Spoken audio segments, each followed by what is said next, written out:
My name's Victoria Halloran and I'm the procurement manager for the assets department. At the moment we've been developing for a couple of years and we've developed about 140 houses a day.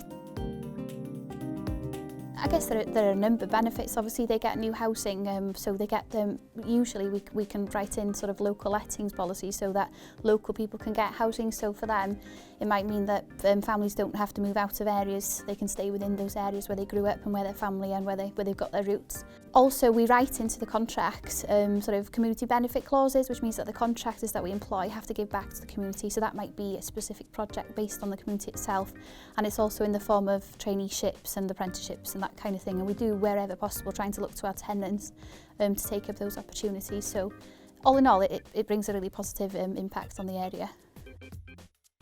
Because of the nature of my job, I like to see local SMEs get the contracts and sort of see them developing through that, you know, strengthening their own supply chain, taking on apprenticeships, and then, you know, adding that sort of the work that they've done to their portfolio as a contractor, which can only help them going forward. Obviously, I also like to see tenants moving into the new homes, and I'm really proud of the quality of the homes that we deliver, so that's all very rewarding. But I guess looks-wise, I really like the look of the Wenall Uchaf in Dolgellau, that project. It's beautiful, it sits on top of the hill in Dolgellau, and it's got fantastic views from the houses and you can see it from miles away.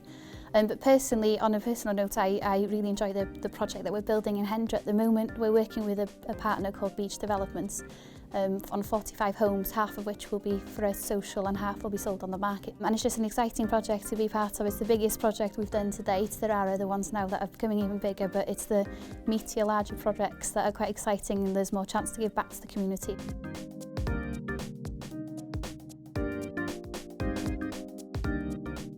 Hyd at rwan, dwi wedi gweithio ar cynllun tai newydd y Garreg yn Greislon, ond mae yna lot o gynlluniau tai newydd ar y gweill. Dwi'n teimlo'n falch iawn fod ni yn datblygu tai newydd yn enedig mewn ardaloedd fel Greislon, lle mae galw uchel iawn am tai gymdeithasol. Rydym wedi gosod 5 tŷ 2 loft i deuluoedd lleol sydd yn mynd i fedru cael bydd o rhent fforddiadwy a hefyd costau byw isel gan fod y tai mor effeithiol o ran defnydd egni. Mae yna 2 le parcio a gardd i bob tŷ sydd yn hynod o bwysig yn yr oes yma. A mae safon y tai yn anhygoel hefyd, a maen nhw yn 2 clud a gola. Mi oedd pawb i weld yn hapus iawn efo'u cartrefi newydd wrth gael y gwriadau, a oedd hi'n falch iawn i fi weld oedd pawb wedi setlo erbyn y Nadolig cyntaf na cartra newydd.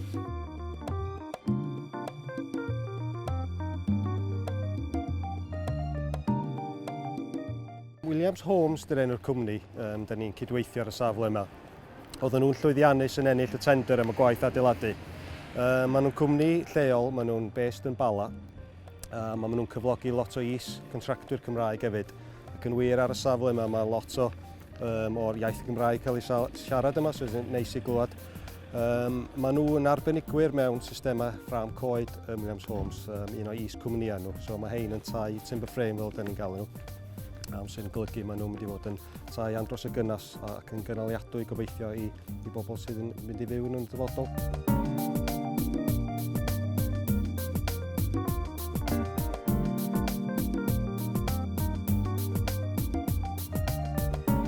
I am John Campbell, and this is my wife Jennifer.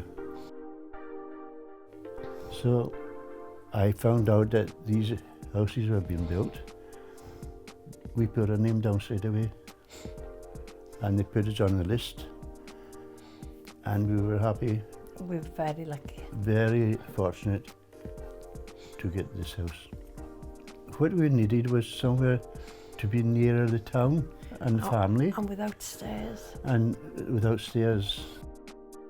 When we were in Morfa Garreg, we couldn't have scooters because we didn't have the facilities to bring them in to charge them up and things, so we go out every day on the scooters, and it's made a big difference to us.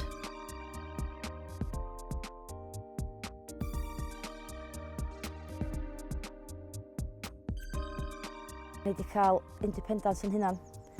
Da ni efo lle oedden ni'n byw rhwng tŷ mam fi a tŷ mam partner fi.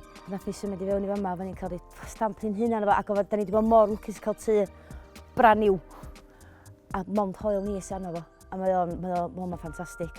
Mae o'n wych yma da. A mae fistaw neith yma fyd. Gorau le bod ni angen i fe fod i ffond rwnd ar ei feic. A mae digon agos fyd os mae oes yn allan ar ei feic.